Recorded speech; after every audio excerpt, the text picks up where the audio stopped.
So, pangarapin mo naman magkaroon ng sasakyan. Diba? Ilang taon na tayo? Ilang taon ka na? Nanonood lang ba? Tama lang ba na okay ka lang ba na lagi ka na lang nanonood ng mga taong may sasakyan? Siyempre, pangarapin mo rin yan. Okay? Kailangan pangarapin mo yan. Yan ang magtutulak sa'yo para mag-live good. Okay. Ito yung mga dahilan. Ito yung mga dahilan ko. What is your deepest why? Una, siyempre, magkasasakyan. O, meron na ako sasakyan, pero siyempre, minsan, gusto mo rin yung mag-upgrade ka. So, tuloy-tuloy yung pangarap. So, dito tayo sa SUV naman tayo. Pangarap mo magkaroon ng magandang bahay. O yan, no? Bagay na bagay sa'yo. Pink. Kulay pink na bahay. Ganda, di ba? Siyempre, ang pinaka gustong-gusto ko, magkaroon ako ng passive income. Apartment. Yan yung goal ko na malapit nang matupad.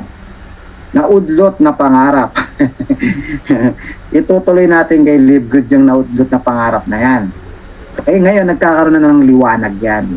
Bakit mo kailangan pangarapin magkaroon ng apartment? Isa lang po yan, ha? Isa lamang po yung apartment sa mga nagbibigay ng passive income. Eh, ano ba yung passive income? Ang passive income, ito po yung income o nagge-generate ng pera kahit wala kang ginagawa. Kahit natutulog ka. Kahit may sakit ka na, may pumapasok na pera sa'yo. Okay? So, ano pa? Bumili ka ng farm. Pataniman mo. Kuha ka ng mga tauhan para magtanim sa farm.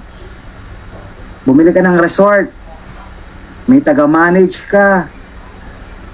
May papasok na pera sa'yo. Yan yung mga passive income. Para pagtanda mo, hindi ka naman lilimos. Para pagtanda mo, hindi ka na manghihingi. Para pagtanda mo, ikaw na lang ang namimigay. Kahit may sakit ka, mahina ka na, may pumapasok na pera sa'yo. Yan ang pangarapin natin. At isa pa, kung nakuha mo yan, at the age of 30, at the age of 40, at the age of 50, makakapag-retire ka ng bata.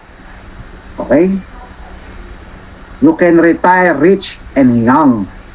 May enjoy mo ngayon yung buhay.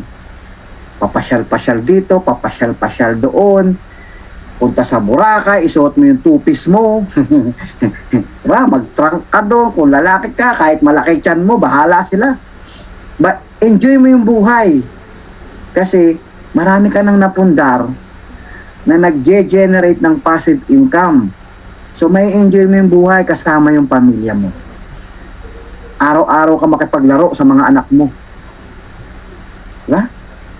May enjoy mo yung time freedom and financial freedom. Okay?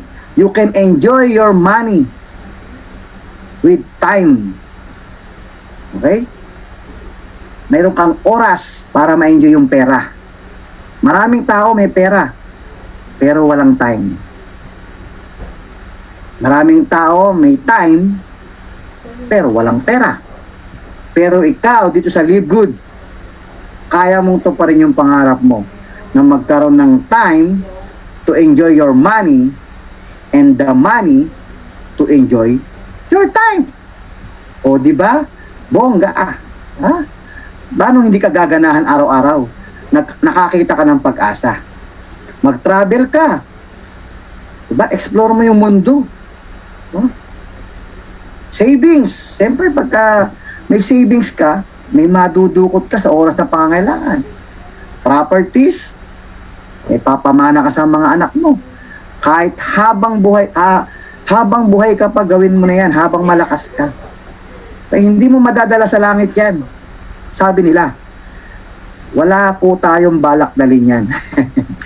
Iiwan mo yan sa mga mahal mo sa buhay. At kung hindi ka pa pupunta ng langit, ba't ka nagmamadali? Kung hindi ka pa pupunta ng langit, di ba?